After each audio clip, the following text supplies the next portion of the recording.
afternoon and welcome back to a special broadcast in NTV as we watch the progress and the outcomes of the African Union Commission chairperson election currently going on in Addis Ababa, Ethiopia. Heads of states are gathered there to decide on the next chairperson of the African Union position. It is said to be the most powerful position in the AU, shaping policies on governance, security, as well as trade across the continent. We are dissecting the implications of this election, even as we take a keen eye on the live proceedings in Addis Ababa, Ethiopia, where our team is currently giving us live details from NTV's Duncan Haemba is live for us from Addis Ababa. Duncan, you've been following the proceedings since morning. Okay, we understand we'll be getting Duncan Haemba in just a moment. So, let me come to you before we move on to, from the impact of external players globally, like the US, China,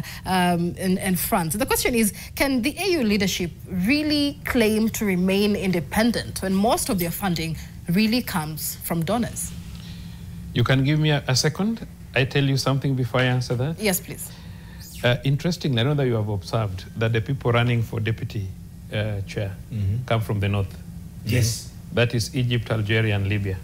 So I think the South need to look at this and ask themselves, are we giving the position to somebody closely related to the North than the South? So I think that will also play a factor.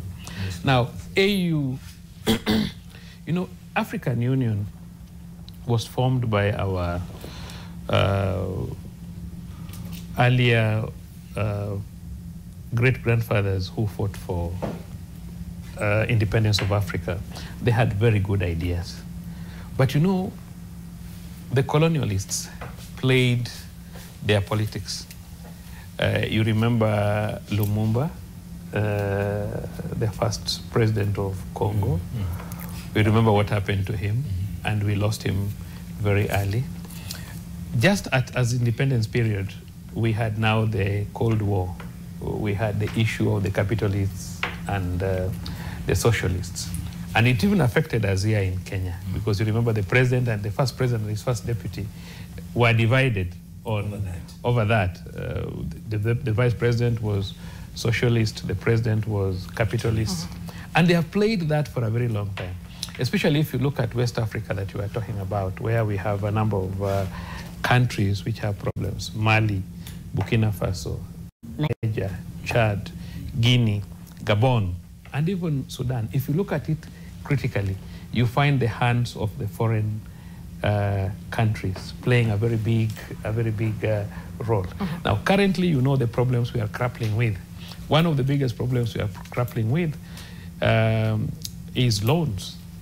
We are heavily indebted, and we are heavily indebted to the big countries, Western Europe, North America, and so on and so forth. I don't know that you have seen what Trump has just said. He's talked about the BRIC countries, where he's threatening them that he would impose 100% tariffs on them. And that one, you are talking about Brazil, you are talking about even Russia. You are talking about India, big economy. You are talking about South Africa, you are talking about China. I'm told even Ethiopia and Egypt are currently on the BRIC. So you can see what the developed countries are trying to do. So we are heavily indebted. And that's why you heard the other day that Africa is trying to say that they need to have a homegrown credit rating agency. Because what has happened is that Africa has lost a lot of opportunities in credit rating agency, because when it comes to granting investment grade status, we only have, I think, 2 countries in Africa. And you cannot borrow, you cannot invest without borrowing strategically. And so what's happening is, you've even seen what has happened with our African peacekeeping missions, that we had to go to the UN so that we could be able now to get funded, because before the African peacekeeping missions were not getting funding. You know about UNISOM, what has happened in Somalia. So if we cannot afford our peacekeeping missions, we have to rely on the foreign countries. and you know their interest in Africa. It's only Africa that we still have resources, both human capital and minerals. And you know the interest they have. So until and unless, and that is why Africa require a very political leader in terms of chair, a person who has capacity to whip. You see, President Raila is seen at the level of presidents. There is no president that would look down upon him or undermine him when he speaks to him. And we require a person of that kind of statures to be able to whip the African presidents. We come up and say, what can we do? You know about the African Development Bank and the reason as to why it was established and how it is supposed to support Africa in terms of infrastructure. Currently, you know very well that our main route, when the Suez Canal is closed, then we will have challenges with trade, with the North, with Western Europe, with Asia. And that is why, you remember, when Raila was chair of infrastructure, they were talking about coming up with a rail that goes to Central Africa and then possibly goes to Senegal, so that we have an alternative route that we could easily use. So in our status today, Africa has suffered, African Union has suffered issues of funding because we still depended on funding from the Western countries to support ourselves. So if that can be managed, then we can be able. So when you see them peripherally, we have war in Mali, in Burkina Faso, we have military governments, and you can see they are not taking much action. It's because we may not be having financial muscle and capacity. Absolutely. Yes. And so then a more self-reliant AU would reduce this kind of foreign interference. But Senator Onyonka, would a Raila Odinga win mobilize this kind of self-reliant African continent, in your view? If I was to answer that by going back about 20 years ago, what would you analyze Raila was doing at that time? What are the issues that have bedeviled our countries and which then have become the African continent? My honest observation is that what is expected of Raila to do is to change the AU from being the normal talk box where, as we've discussed, now you have 400 Kenyans who are members of parliament, and people are even questioning how much money they're spending for such escapades and all. The truth about our continent and indeed our countries, for me, is all about bad governance. What is going to distinguish whether Raila comes in as a statesman and he carries himself with the dignity he requires is that he will be raising red flags, issues of governance, issues of managing the resources of the African continent. Basically, to me, Africans have refused to grow up. We have refused to realize that we have enough resources on this continent to enable everybody who's there to live well, to enable everybody to go to school, have drinking water. We have enough resources where we get billions and billions of dollars. If you look at what has been happening in West Africa and the ECOWAS, countries like Ghana and Nigeria look like they are shocked. What are they shocked about? If you look at Mali, Mali has been a country that is living in destitution and yet they have uranium. If you go to Cote d'Ivoire, it's a country that came out of war some 10, 15 years ago, struggling over our tribal things, which we always suffer from. If you go to, there's this country where the young man is, I think, 36. Senegal. No, lives, I forget, the young man who's a Pan-Africanist, who is literally saying, I had a debt of $6 billion, which I have actually gone and he paid it off. He's now building industries and factories. He's now talking about agriculture investments. I mean, the truth is, for me, if there's anything that Mzee Raila needs to do, why can't we talk as Africans and tell each other that we are misgoverning our continent? Right. You need somebody who can stand up and face an African president. Somebody who, for example, I mean, I can tell you here on this show today, I have a very personal experience with Museveni. Museveni used to drive through my home in Kisii when he was going to Uganda, to Tanzania, when he was fighting as a rebel. And the other day, he sent me a message and told somebody, tell Onyonka to come and see me. I would love to go and see him. I would love to have an opportunity to tell Museveni, release Besigye. Release Besigye. You don't have to abduct this man and take him to Uganda. The Supreme Court has pronounced it. I mean, Africa has to accept that we are going to have standardized laws, whether it's for the legal, whether it's the legal sector, whether it's the business sector, whether it's management of our population structures, whether it's the management of our cities, we must standardize. African young people want to come together. They have realized the lie they have received, they've been getting for the last 60 years. I'm literally 60 years. I've been told Africa is coming together.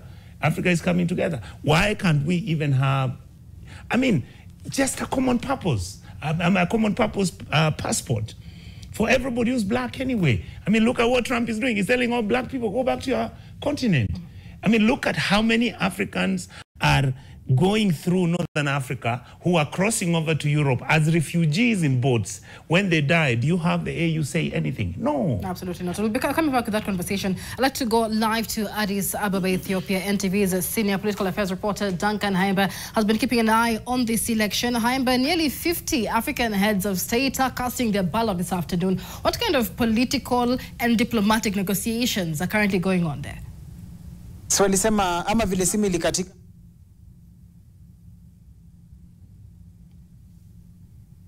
Haimba, can you hear me?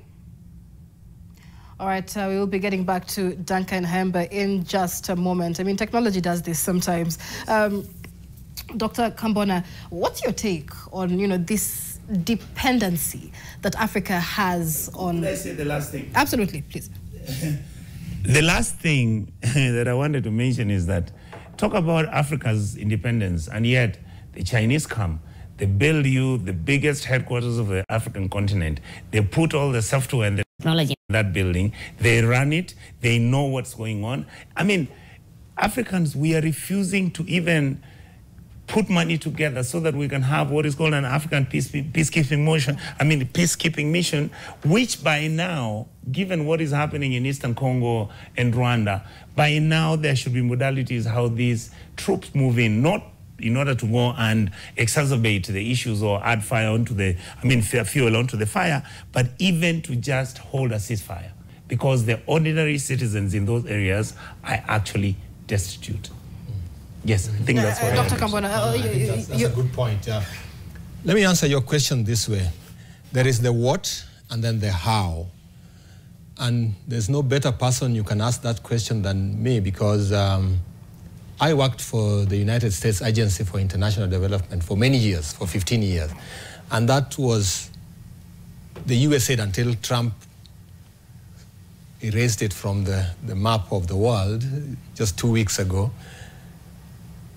Was, or we hope the court issues and what have you are still going on, but it is one of the best signs of dependency. And the best way you can get people to stop being dependent is probably, I know it is painful, is probably what Trump has just done. It is painful. There are sick people, there are people who are relying on ARVs and what have you. But Africa must, and my colleague said it, must start growing up, must grow up. And if you look at the manifestos of the three candidates, you find that Raila's manifesto probably best defines the how, not the what. It defines the how we can get there. The first major thing is we must start trading with ourselves. Okay, Dr. Kamala, I'll come to you in just a moment. So let's go back to Addis Ababa. Duncan Haimba is live for us there with the different stakeholders and players as the AUC elections continue. Haimba, there must be a lot of political and diplomatic negotiations currently going on. What's currently going on there?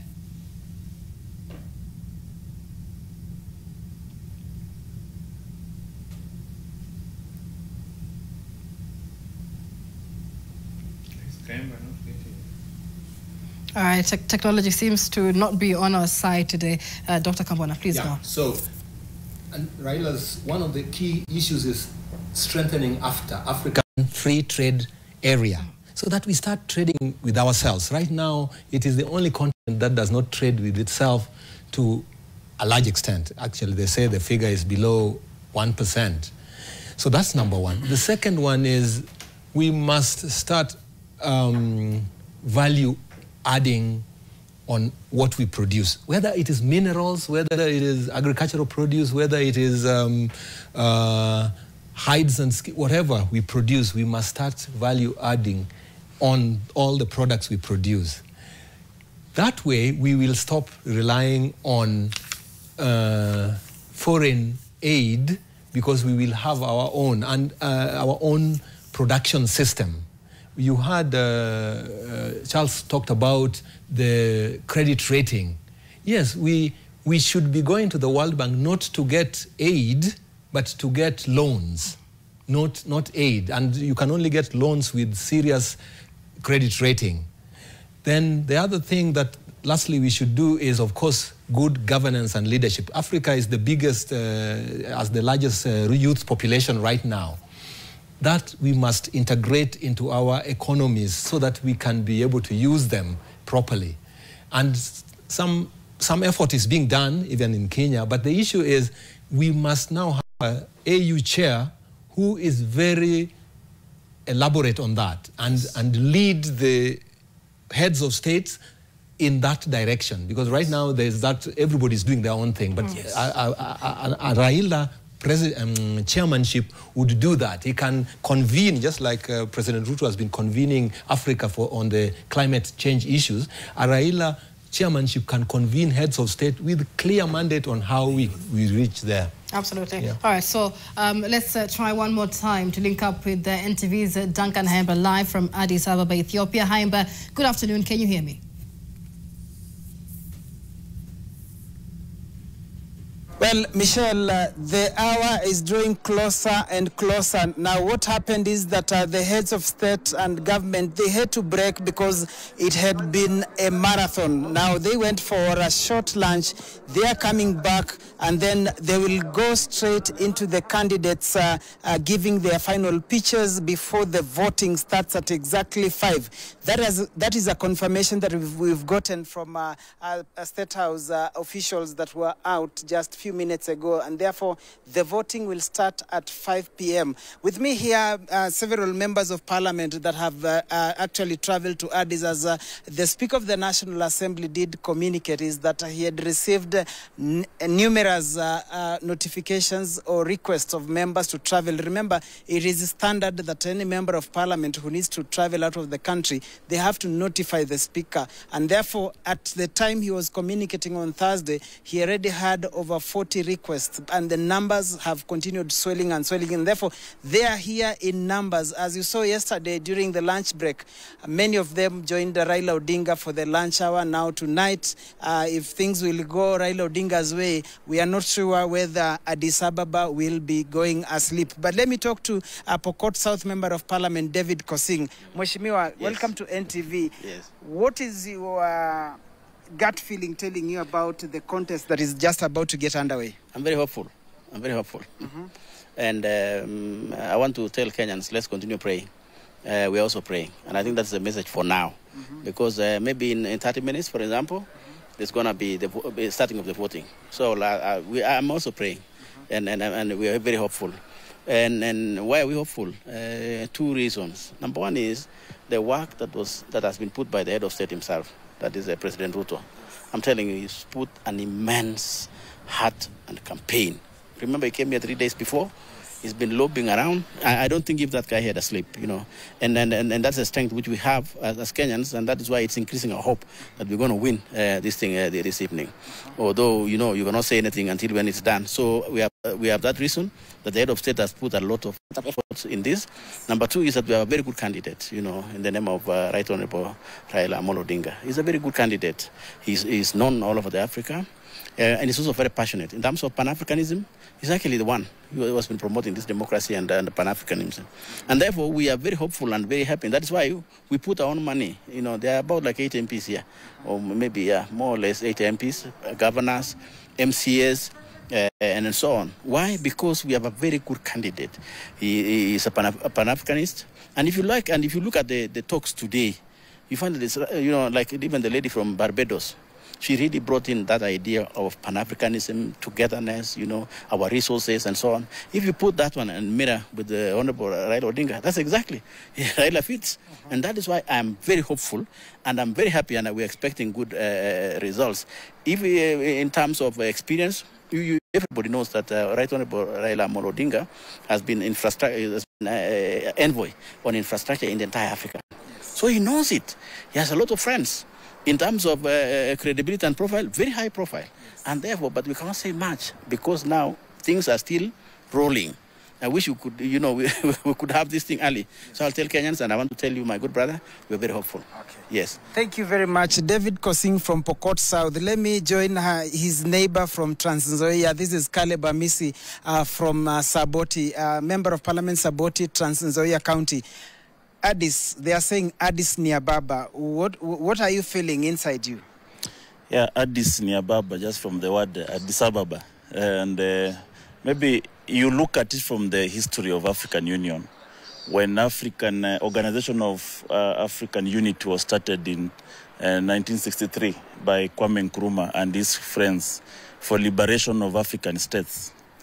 Of course, the idea was to liberate, but later on, the issue of Pan-Africanism came in, led by Olusegun Obasanjo in 2005, that changed the organization from the Organization of African Unity to African Union. By his friends also, Thabo Mbeki was part of that. The idea was first to bring Africa together, secondly to incorporate economic aspects, democratic principles, human rights, technology, climate change. All these things we can say Raila has interacted with the principles that form the organization, African organization, at a higher level as a prime minister. He has interacted with heads of states and the government while a prime minister of Kenya. And he has been a Pan-African. He has also interacted with the heads of states at various fora, even while he was serving as an infrastructure, head of infrastructure. And he has the concept of Africa. He has the ideas that can bound this continent to be able to compete with other continents across. We need African Union that is resembling the European Union, African Union that is resembling the Organization of American States, African Union that is next to the League of the Arab League. This is where we want to take the African Union. And I think and I believe the whole, the African continent, whether you talk to an head of states or you talk to an ordinary African, he will tell you, Baba fit the bill. So we are hopeful in round one, Raila is going to win. A quick one, 2017 Kenya went for the same seat. 2025 the same. We are seeing almost a sea of humanity in terms of support across. Why has this one drawn so much enthusiasm with the number? Mheshimiwa Kosing has just said nearly about 8 MPs are here. Yeah, because Raila is an enigma. Back at home, domestically, he's not an ordinary man. So whenever such a key figure in the history of Kenya, politically speaking, is garnering for such an important position, it will bring excitement across. And I know Kenyans are waiting for these results just like they're waiting for an election results in Kenya. There is no difference. And of course, it has a ripple effect to our domestic politics. And that's why you will see the exit of Raila from the domestic politics will definitely change the arithmetics, will definitely change the architecture of how we do our politics. So that is why domestically you will see a lot of excitement. But in the African continent, it's a normal day, it's a normal thing. It's just another chairman who has taken over. But we wish him all the best. In a few hours, African Union will have a new chair, and that will be Raila Odinga. All right. Yes. You are an ODM member, finally. Are you ready to remain fatherless now that Baba will remain in Addis? I'll be the new father. Okay, thank you. There you go, Saboti Member of Parliament, Caleb Amisi, almost declaring himself the new Baba for ODM party.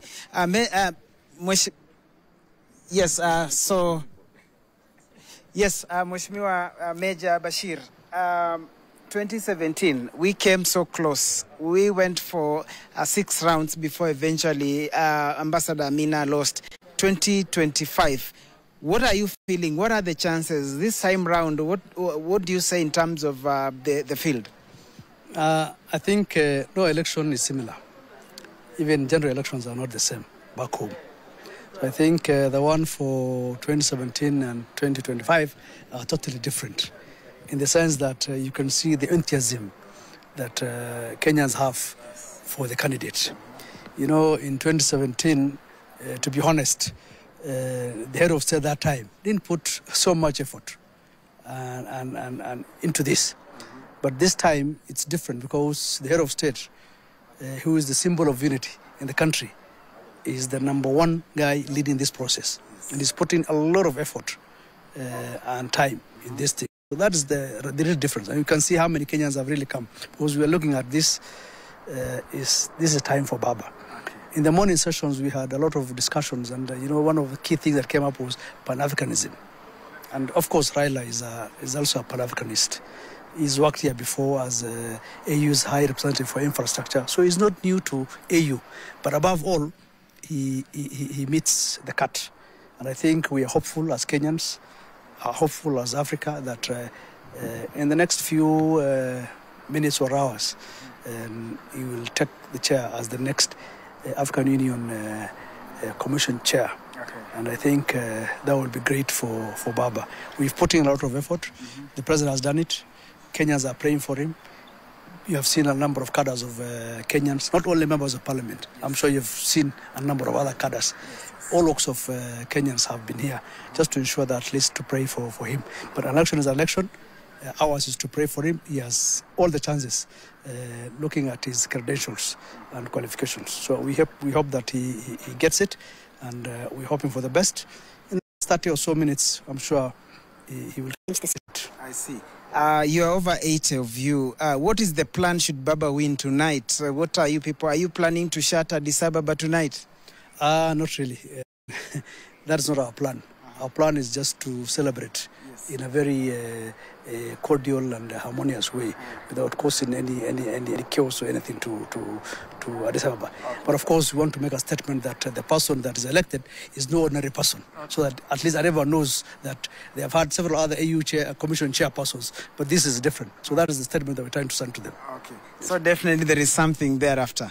Most probably, yes. Thank you so much. So that is retired Major Bashir also telling us his beat as we do the countdown. I'm also joined by the East African Community Secretary General. This is the candidate for the community, or is it? Certainly. I mean, we have endorsed the candidature. Officially, he is our candidate. Kenya is one of the 8 countries that are members of the East African community, and therefore we are presenting this as our candidate. We went through the process of endorsing his candidature, and we've been working 24 hours around the clock. Yes. Madam Secretary General Nduva, how easy was it, or how difficult was it to have one candidate for this position? Because Tanzania had also expressed interest. Of course, then it had to... At some point, there were talks of retired President Jakaya Mrisho Kikwete. Some were talking of January Makamba and whatnot. But eventually, the original ESC community, it was Raila Odinga. What were the intrigues that went down before eventually it was Raila Odinga as the community candidate? I wouldn't really say that there were intrigues, really, because if there's a position coming up, everybody will get a brainwave and say, that looks like a good seat to go for. And you've mentioned really very eminent persons. When you talk about Jakaya Kikwete, it's a former president, but I wouldn't really narrow down and say anything about Tanzania, or it was Raila had offered his candidature, and we communicated with the other countries, and we are really happy that we've gotten that support. So I think the stature of the person of the former Prime Minister speaks for itself, moving around the continent. He is not interacting with strangers. That is the unique thing he brings to this candidature. He is a politician, and when he goes and knocks on the doors of presidents, these are people, they've been in their trenches together, and they're able to relate. That's one. Secondly, Odinga embodies. Right now, we've just left the hall and we launched the theme of this year, and it's justice for African people and people of African descent and reparations. Everybody who's followed Odinga's career knows it's about justice. It's justice for the people. And who better to carry this flag? So we, as the East African community, are solidly behind his candidature and counting on the vote of each of our members. Okay. What does, should he win, what does his win mean for East African community? Oh, a lot, you know, having the seat of the AU, this is the coordinating, this is the driver of Agenda 2063, the Africa we want. I mean, when we have our own Eastern Africa, the region, not even just the community, being represented here by Odinga, that means that we will be able to benefit, and even we will be able to lobby for what we want. The agendas that are priority for us are peace and security, infrastructure development, interconnectivity of our region, growing the trade, and those are the things we'll be able to canvass. Having His Excellency as the chair of the AU will also mean that the summits and the initiatives, like right now we just finished the EAC SADC joint summit on the matters around Eastern DRC. It will mean that a door that is familiar for us to knock on. It will mean a conversation that has been had when Odinga is in the room, and he's not new to that. So for us, it's the comfort of a familiar person, but it is also going to raise the profile, you know, the outgoing chair, when he speaks as Musa Faki, everybody knows him. It is a prestigious position, and we will be proudly associated. So I think there are very many benefits that we can count on, but that's just one of them. There are claims that, I don't know whether they are claims or if it is a statement of fact, that the Southern Africa SADC has said they will have to throw their weight behind the Madagascar candidate. Now, Tanzania also happens to be a member of SADC. Where does this leave us? Are they with us, or are they with them, or where are they? Always keep hope alive. Let's start there. But I mean, I talked about this the other day. These are procedural housekeeping matters. When you come to the EAC, you will find the international candidatures protocol, meaning that if anyone in our region wants to offer themselves as a candidate, there is a way of seeking endorsements and all that to avoid conflict, to avoid more than one candidate seeking the same position, to increase our chances. Now, that's the same thing that would happen in SADC. The candidate from Madagascar is a member of SADC. So SADC issued, in my opinion, and I mean, I've had interaction with my counterpart at SADC, and it's really a routine practice for them. It's a norm. It's a procedural matter that we encourage you. But, you know, at the end of the day, in a few minutes, I think when we go back in there and the elections start, it's a secret ballot. Okay. Yeah. But I was just asking about our neighbor Tanzania, because they happen to be members of East African community and SADC as well. You know what we say in Swahili?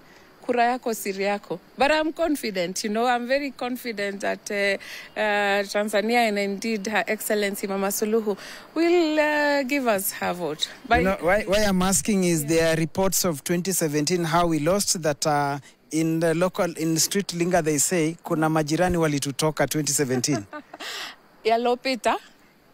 Sindole Sugange ya leo ndio tuko hapa. I think again it's a secret ballot, but we've really done a lot of work. There's been a lot of, I mean, you've all seen that Odinga has visited a lot of our countries, you know. He's engaged, he's offered himself, and we've been assured, you know, and we count on that. We count on that ujirani mwema, good neighborliness, and really Tanzania is a seat of the EAC and the most gracious host, and we believe they support the agenda of EAC. Okay. Yeah. Thank you very much, Madam SG. I've really tried to get Madam SG and give us where Tanzania stands, but I want to take her word because Madam Samia Suluhu, in her speech when they were officially unveiling Raila's bid at State House, she spoke passionately and said she is Mama in the region and Raila is Baba in the region, and therefore Mama will support Baba. We believe that will be it. Be that as it may, as I said, SADC has 16 countries. The candidates or the voters in today's election are 49 in total, because 6 countries in Africa, they are off, or they have been lefted in the AU group because of the coups that happened and the unrest that is happening in their countries. We are talking of Burkina Faso, we are talking of Gabon, we are talking of Guinea, we are of Mali, Niger, and Sudan. And therefore, from 55, you knock off 6, you remain with 49. 49, those are the voters that will be participating in this election. Now, should SADC or SADC decide that, yes, they are sticking to their guns, pushing in for their candidate, it is an automatic confirmation that this election will move to the second round. Why? For a candidate to win, they must get 2/3. 2/3 of 49 is 33. Therefore, if the South African bloc pushes through with their Madagascar candidate, and then it means nobody will be able to attain round 1. However, when they move into round 2, only the top 2 candidates will proceed. Therefore, the third one will knock off, which means the South African countries will now have to switch. So primarily, the primary vote, they will say, we have done our bid. We've done our bid, I beg your pardon. We have cast our lot on your side, but you are not able to garner the threshold. Now that you've been removed from the race, they now have to make a tactical retreat and switch. So it is in the second round where this election is going to be won, and that is where all eyes will be. Now, the second round, one of the candidates must get 2/3 again, that is 233. Just to remind you how Kenya came so close in 2017. Ambassador Amina Mohamed and Musa Faki went neck to neck until 6 rounds. Now, that is where we lost by 3, or Kenya lost by 3 votes. I beg your pardon. I've forgotten that I'm a journalist and I'm saying we. So, journalists, we are told to be neutral, but I don't know in matters patriotism what one is supposed to do, but I withdraw that and say Kenya lost by 3 votes after 6 rounds. Now, at this particular, and in those, as they did those 6 rounds, in 2 rounds, Amina Mohamed won against Musa Faki. But again, he did not, neither of them got the threshold. So in the 6th round, Kenya lost by 3 votes. That is when Kenya's candidate in 2017, Ambassador Amina Mohamed, withdrew from the rest. Then Musa Faki went into the 7th round alone and was voted by 38 heads of state. That is it. That is how happened last time. So it was so close. This time round, we want to see whether it will be the same or the game will end in the second round. But let me end it there because it is now almost the hour. The candidates they are now, I believe by now, they are now doing their final submissions, their final pitches. They have traversed the continent. They have done what they had to do. If it's prayers, they've done the prayers. If it's financial support, their respective countries have done that. If it is appealing to who they need to appeal, the doors they need to knock, they have done all that. It is now time. The race is now down to the wire. The hour has come, and they say, cometh the hour, cometh the voters, and cometh the candidates. We will know what will be happening in few. So from Addis Ababa, Ethiopia, on behalf of my colleague Nelly, who's really tired, maybe she needs a glass of water, I'll have to cross over back to Nairobi, and then we'll be able to come to you later, hopefully with the news on who will have emerged as the winner in this year's AUC chairmanship race. Back to in studio, Michelle. Many thanks, Hayamba, and an excellent job the team is doing live in Addis Ababa. Hayamba, they're painting a very tight race for the coveted AUC chairmanship seat. In about 10 minutes or so, the 49 heads of state will begin voting in the first round. 49 countries, 3 candidates, and 1 coveted seat. Will it be called in the first round of voting? Will either candidate get 33 votes in the first round? That's what we are looking to find out in just about 2 hours. That result should be out. Let's take a break here on NTV. Do stay with us. We're bringing you more live wall-to-wall coverage on the AUC chairmanship election.